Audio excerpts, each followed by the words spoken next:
अस्सलाम वालेकुम dear students. आज हम बीएससी पेपर बी का एक नया टॉपिक पढ़ रहे हैं और इस टॉपिक में जो सवाल आता है, define harmonic oscillations, harmonic oscillator and also prove that mass spring system prove SSM. तो सबसे पहले हमारे पास जो है वो एसएसएम की हम तारीफ पढ़ते हैं जी, और उसका नाम है जी सिंपल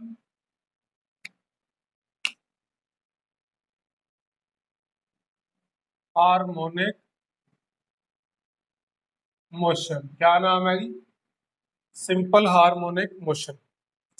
देखिए बच्चे, सिंपल हार्मोनिक मोशन की सबसे तारीफ पढ़ेंगे, ये हम एफएससी लेवल की क्लासेस में पढ़ चुके हैं। तो हम इसकी तारीफ करते हैं, the acceleration of body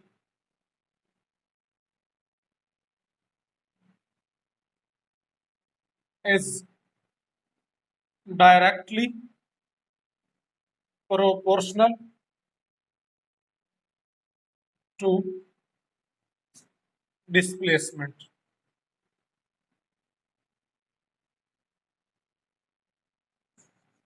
and its direction is towards mean position. ये हमारी डेफिनेशन है जी। इसमें जो सिंपल हार्मोनिक मोशन की अगर हम बात करें, तो जो एक्सलरेशन प्रोड्यूस होता है किसी भी ऑब्जेक्ट के अंदर, वो डायरेक्टली प्रोपोर्शनल होता है डिस्प्लेसमेंट के। किसके जी? डिस्प्लेसमेंट के। मैथमेटिकल फॉर्म में आप लिखो तो acceleration directly proportional to displacement, और इसकी डायरेक्शन क्या होती है? टुवर्ड्स द मीन पोजीशन, और ये आपको नेगेटिव साइन बता रहा है। ये हमारा मतलब था सिंपल हार्मोनिक मोशन। अब जो इस तरह की मोशन करेगा, यानी to and fro motion over same path, वो आपको क्या कहलाएगा जी? Harmonic oscillator. तो अब हम मास स्प्रिंग सिस्टम से इसकी एग्जांपल देते हैं जी। किससे जी? Mass spring system. हमारे पास कोई भी मतलब एक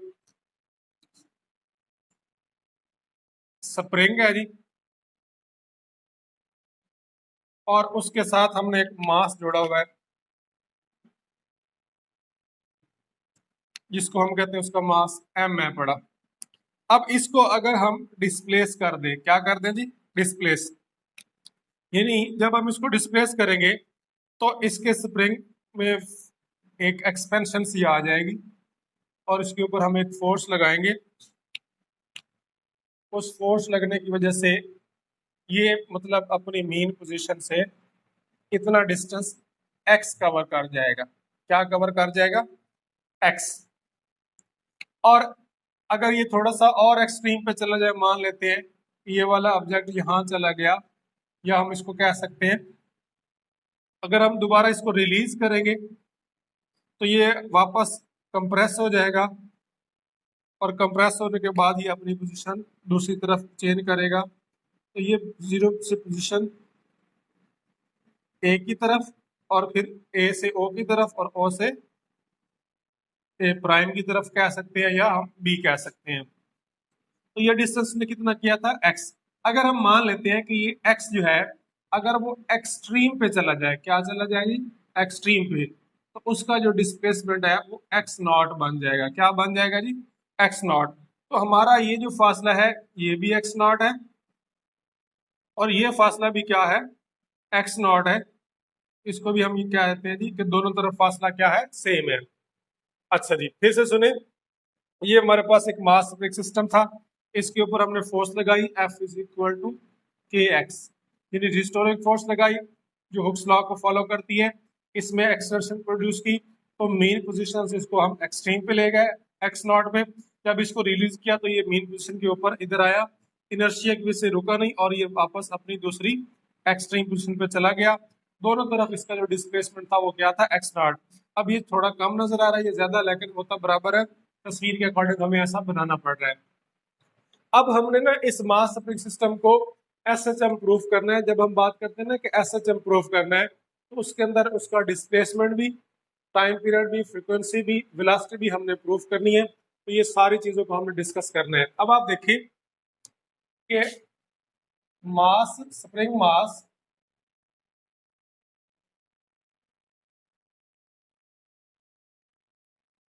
has to and fro motion over path A to A prime. अब ए टू प्राइम मूव करता है, तो अगर हम इसके ऊपर रिस्टोरिंग फोर्स देखें तो restoring force F is equal to minus k x, और न्यूटन लॉ से अगर हम फोर्स देखें F is equal to m a. ये इक्वेशन 1 हो गई, ये इक्वेशन 2। दोनों को अगर हम कंपेयर करें तो दोनों साइडें एफ एफ के बराबर है, तो आपके पास ये जो m बन जाएगा, एम ए बराबर हो जाएगा माइनस के ओवर एक्स या के एक्स। अब यहां से जो एक्सलेशन बनेगा वो क्या बन जाएगा, के ओवर एम और एक्स के। अब गौर करना, अब हम इसको ना एक्सलेशन को, ये जो एक्सलेशन है ये डबल डेरिवेटिव होता है डिस्प्लेसमेंट का। क्या होता है जी, डबल डेरिवेटिव। मतलब मान लें कि अगर हम डिस्प्लेसमेंट का डेरिवेटिव लें तो वो बन जाता है वेलोसिटी। वो क्या बन जाता है जी, वेलोसिटी। क्या बन जाता है, वेलोसिटी। और वेलोसिटी का डेरिवेटिव लें तो वो क्या बन जाएगा, एक्सेलरेशन। यानी अब एक्स, डिस्प्लेसमेंट एक्स का डेरिवेटिव लिया वेलोसिटी, वेलोसिटी का डेरिवेटिव लिया तो एक्सेलरेशन, तो डिस्प्लेसमेंट का डबल डेरिवेटिव बन गया ना। तो अब इसकी जगह पे हम लिख सकते हैं D square x over d T minus k over m और एक्स। अब हम क्योंकि जो रिलेशन निकाल रहे थे फॉर वेलोसिटी, क्या निकाल रहे थे जी, फॉर वेलोसिटी, तो भाई इसको थोड़ा सा समझ लें। अब हम क्या करेंगे, अब हम यूं करेंगे कि दोनों तरफ क्या करेंगे, डी एक्स से जरब करेंगे। दोनों तरफ क्या करेंगे, डी एक्स से जरब।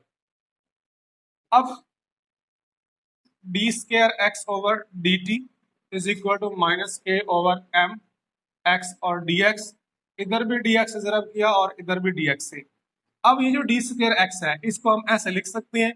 फॉर एग्जाम्पल अगर हम बात करें कि ये जो डेरिवेटिव है पड़ा ये वाला डी स्क्वायर ओवर एक्स, ये एक्स का डिस्प्लेसमेंट का डेरिवेटिव वेलोसिटी थी और वेलोसिटी का डेरिवेटिव क्या था, एक्सेलरेशन। तो ये पूरा एक्सेलरेशन है, इस एक्सेलरेशन को इस फॉर्म में लिख सकते हैं। तो ये बन जाएगा डीवी बटा डी टी, ये बन जाएगा डी एक्स, और ये बन जाएगा minus k over m x d x. देखिए फिर से सुने, ये जो पूरा रिप्लेसमेंट हमने किया ये एक्सेलरेशन के बराबर था, और एक्सेलरेशन किसका होता है, वेलोसिटी का डेरिवेटिव होता है।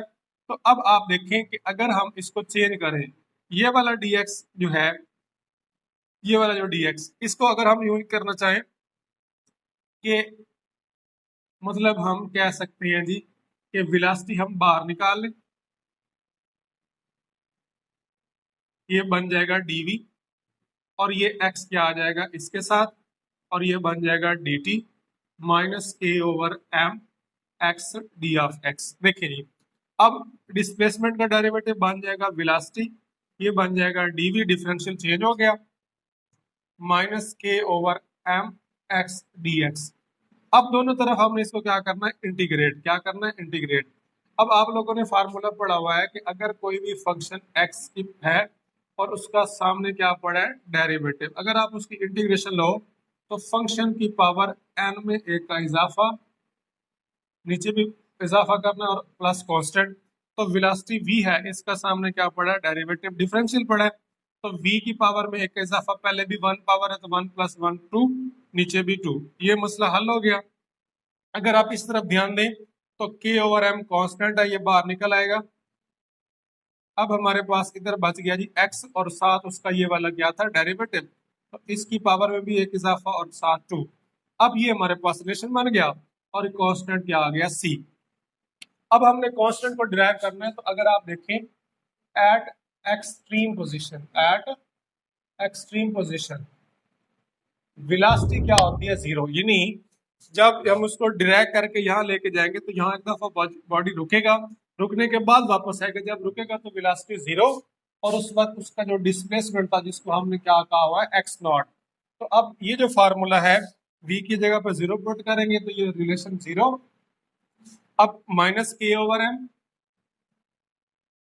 ये हमारे पास आ गया, और ये जो एक्स स्क्वायर है इसकी जगह पुट करेंगे एक्स नॉट का स्क्वायर ओवर 2, और ये हमारे पास आ जाएगा प्लस सी।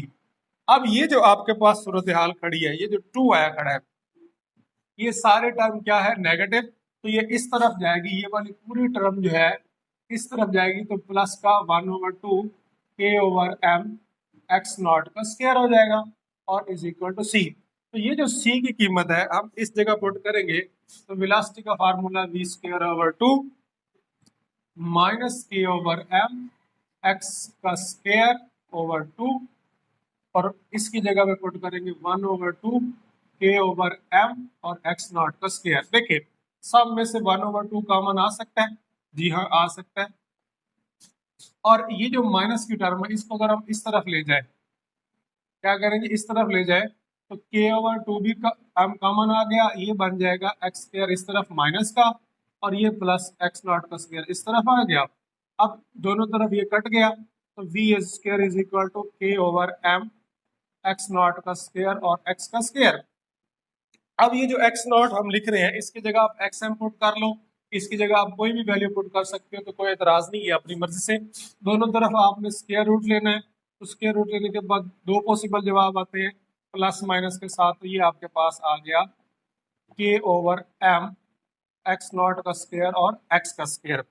अब अगर आप सर्कुलर मोशन की बात कर रहे हो जी, किसकी भी सर्कुलर मोशन, तो आपके पास एक एक्सलेशन जो होता है माइनस ओमेगा स्क्वायर एक्स की होता है, और अभी आपने हार्मोनिक ऑसिलेशन में ड्राइव किया, तो acceleration is equal to minus k over m x के बराबर होता है।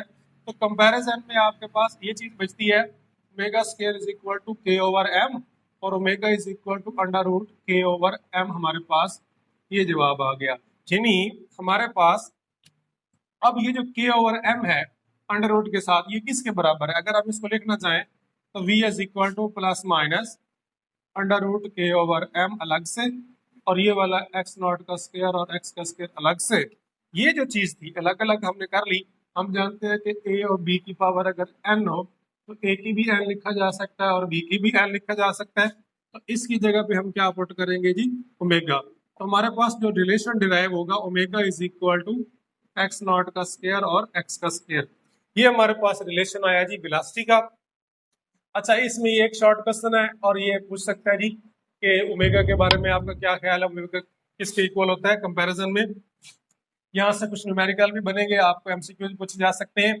अगर आप मीन पोजीशन की बात करो, अगर आप बात करो जी मीन पोजीशन की, तो मीन पोजीशन में आपका एक्स नॉट कितना होता है 0, ये वाला पॉइंट आप क्या पुट करोगे एक्स क्या होता है 0, एक्स 0 रखने से ये फैक्टर छुट्टी, यानी ये आपके पास प्लस माइनस एक्स नॉट 0। तो ये अगर आप कंपैरिजन करो तो इसका जवाब आएगा ओमेगा और एक्स नॉट का स्क्वायर रूट कटेगा तो एक्स नॉट, यानी आपकी मेन पोजीशन पे velocity plus minus omega x not के बराबर है, मतलब 0 नहीं है। तो इसका मतलब ये हुआ कि जब ये ऑब्जेक्ट वापस आएगा तो सेंटर पे रुकने वाला नहीं है, इनर्शिया की वजह से ये आगे चलता जाएगा और इस तरह ये अपनी मोशन परफॉर्म करेगा। और ये जो कंडीशन है ये है सिंपल हार्मोनिक मोशन की, जो इसको प्रूफ करती है। तो उम्मीद करते हैं आपको समझ आ गई होगी।